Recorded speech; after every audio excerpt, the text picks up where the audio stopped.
Well, I love the beginning, starting with all the fancy stuff I do, so that you know, before I start talking, like, I'm good, y'all. I'm strong. I have a beautiful family, right? I made it to the end. I have a smile on my face. But you got to know the very first words that were said when I was born were oops. I grew up in Sioux Falls, South Dakota. I don't know if you've read about South Dakota. They're ahead of the times, right? Back in 1980, when my mother was pregnant, they decided the sex of a baby based on the heart rate. And I'm not sure if it meant a high heart rate meant one thing and a low heart rate meant something else, but I was a boy in their mind. And so when I was born, according to my dad, who has suffered his own slings and arrows as serving as a sniper in Vietnam and his journey through addiction, so you can imagine the way he tells the story. The first words were oops. When someone looked at my body, and like sometimes people do with female body parts, decided it was maybe worth a little less. So for 3 days, I was baby girl Rohrer. Then thankfully, the neighbors down the block came up with the name Megan that my parents liked, and I became Megan Rohrer. Later, I went to school. I became Reverend Megan Rohrer. Then I became Reverend Dr. Megan Rohrer, trying to prove that maybe I was good enough and smart enough despite all the ways that I was different in the world. I got elected bishop. I don't wish that on people, but it's a thing you do. Sometimes you think if you get the fancy pointy hat and you make the rules, maybe you can change the system so it's a little kinder. But there is this thing that you might not have heard about. It's called transmissia. It's different than transphobia. Transphobia is like, ugh, I'm just totally against that because of utter biases. Transmissia is simple to remember because you can just remember that you're missing out, right? Transmissia is the assumption that anything a trans person says or does is wrong until proven otherwise. And you might not notice that it happens, but if the assumption is, why is this person going to the bathroom? Their reason must be wrong unless they prove otherwise. I'm just going to the bathroom to go to the bathroom. But why do I have to prove something else first? Is a trans person going to the doctor because what they're seeking is health, or do they have to prove that it's health? Right? You might have experienced this in varying parts of your own life, particularly as for some reason in human society, anytime there's a new group or thought to be a new group, that all is welcome phrase maybe is a little less true until that new group proves it applies to them too, in all the ways. And so transmissia tends to be something that leads to some of those statistics you heard about. Why it's harder to get a job. What's the reason you want the job? Why can't you get a different job? I have actually 2 doctorates, not bragging, but because so many people told me I wasn't responsible enough or smart enough to do something unless I got more education. Then once you get more education, you are now too overeducated and can't relate to people, right? There is a path where people try to have you debate your worth, and it's just simply to waste your time, to fade your fabulous, to make you compromise and talk about stuff that you didn't even want before, but now you've got a debate about because otherwise it looks like you're irresponsible. And here's what I want to tell you. Knock it off. Right? I want to give you permission, if you are done with those debates, to be your full fabulousness without it being a failure if you don't show up to conversations that are nonsense or ridiculous. And you might have had to already draw some of these lines and decide which Thanksgiving tables you're going to go to, or which fights you're going to get in at the grocery store, or when you're going to honk or flip someone off. And so I want to give you permission to be works in progress who are faithful, who are admittedly acknowledging that you're going to work towards greater diversity and lifelong learning in ways that bring people into unity without having to be told that it's impossible until you're perfect. I want you to know that I got an F in my theology class. The professor said, you can't pass this course unless the very first sentence in your theology statement paper says that all people are sinful and in need of God. That everyone is screwed up and you need God. Now, is that true? Probably.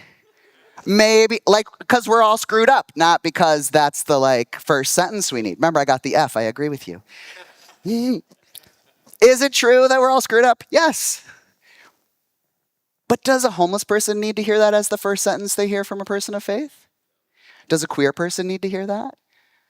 Does anyone carrying guilt or shame need that to be the very first sentence they need to be greeted and welcomed with? If that's the very first sentence that happens if I show up at a cartoon-styled pearly gates with St. Peter, is that the first sentence I need?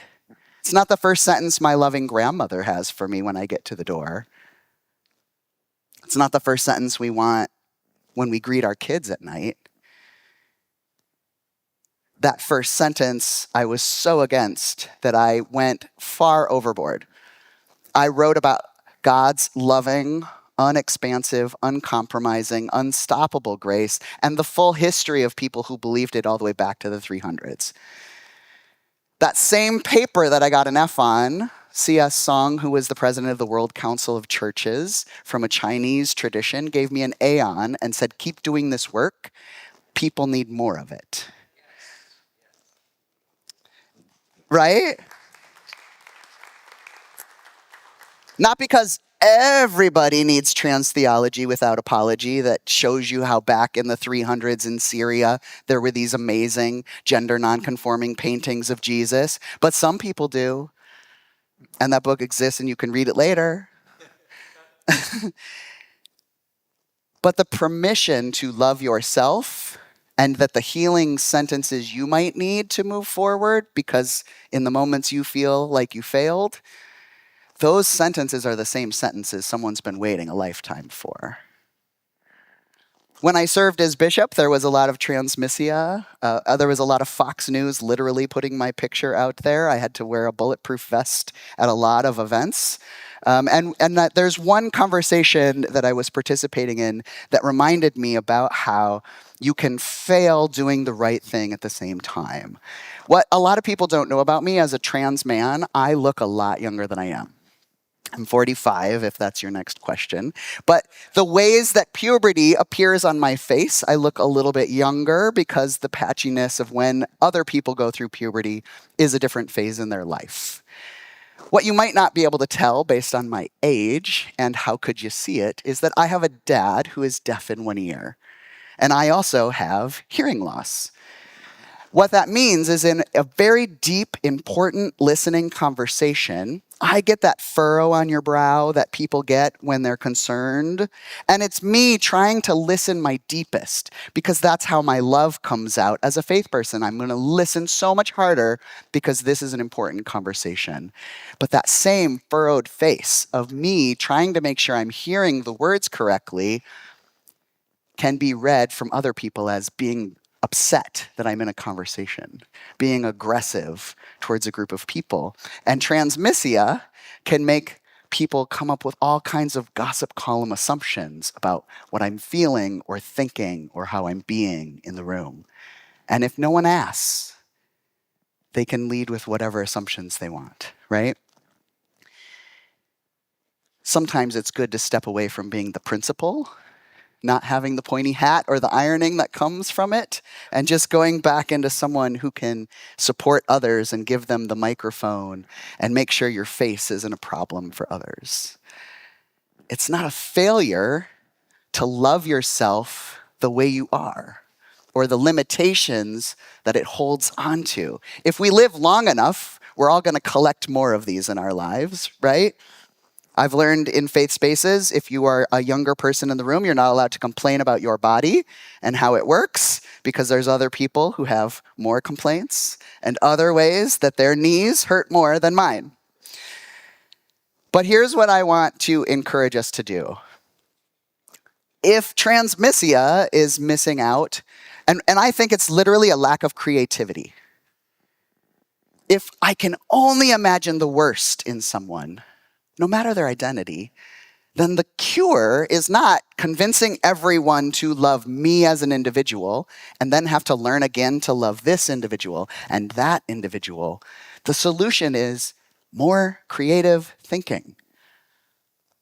Creating possibilities where we don't only hold on to the shameful, hard, yucky things that people say to us, but creating possibilities that the furrowed brow in others, the angry words that they're saying, might also come from an imagined space. And so sometimes this means when I watch Fox News or those exact same mean politicians, I will come up with incorrect stories that help me sleep better at night and live my full fabulousness tomorrow. Imagining them as a small child being bullied for having some femininity inside themselves they haven't healed yet, and a compassion I want to share with them. Doesn't fix the law that makes it hard for me to be alive, but it allows me to be my full fabulous tomorrow. Here's an example of why I do that. Once when I was in Cambodia, my wife Laurel and I love to do different spiritual travel things. We went to a space, you could hire a monk for an hour to do a Cambodian water blessing with you. And here's what that means. You go into this beautiful monastery. There's an entire giant wine barrel of water and a soup label, the really big kind that you would never use to fill soup in a bowl because it's way too big. And he speaks prayers and blessings for you in a language you don't understand. Each time. Oh, by the way, did I mention you have to take all your clothes off and you're wrapped just in like a big cloth that's like silk? Yeah, oh no is right. And so inside yourself, you're doing everything you can to just make it not fall down while this guy is heaping water after water after water after water. He went an hour and a half because he was having fun. He laughed with every ladle at us. And then finally at the end, you sit on the floor and you get to ask him questions and he answers them like the guru you are looking for. And he said before talking to us that he was laughing because no one needs that many blessings. He had done every single Buddhist blessing you would do if you went to every single ceremony, and then you'd never have to go to a single Buddhist ceremony ever again. And he was laughing that we had too many. Right? But when's the last time you thought, you know what, I have too many blessings? How many times did you stay awake thinking about your too many blessings? And at 3 a.m, that woke you up, right? We are human beings that hold on to the hard. We hold on to the fail. I'm thinking of things in middle school I wish I would have said different, right? Let alone the weird romantic relation stuff we're trying to figure out, or how hard it is to raise kids, or any of the other stuff that is hard. I want to give you permission, when you can untangle from the tangled knots of your own lack of creativity, that you are beloved, that your body is beautiful, that your relationships were you doing the best you could, even when you screwed them up on purpose, that your full fabulousness is there even in your imperfection. Because I don't want to live in a world where if we win the debate, we get to be loved. I don't want to live in the world where fabulous only comes on the day we put the flags out. I don't want to live in the world where the sacred is only acknowledged on Sunday.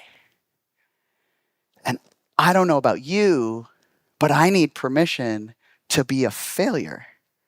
So I want you to embrace your oops.